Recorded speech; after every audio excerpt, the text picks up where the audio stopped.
The federal government will hold an online safety roundtable this morning aimed at addressing rising sexual violence rates. Joining us live, the Communications Minister Michelle Rowland. Minister, thanks for your time. What do you hope will come out, or what do you expect will come out of the roundtable today? This is a very important first step in holding the dating apps to account.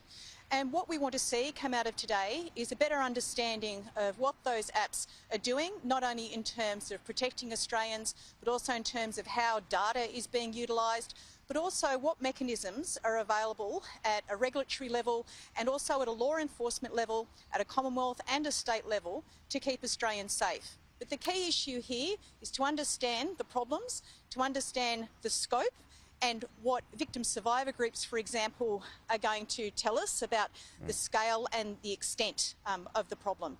So that's a really important first step. But I think coming out of this, above all else, the key priority of government is to keep Australians safe.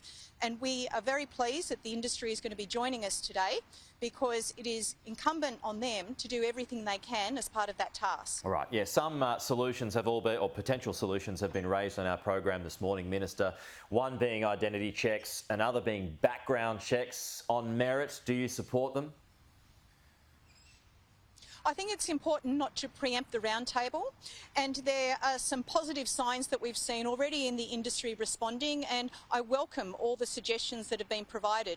But I think it's also important to test those, to understand how they would work in implementation, but any step forward is a good thing. Ultimately, however, again, I would stress that this is the responsibility of the app providers themselves, and we will be holding them to account at this roundtable, but also in future.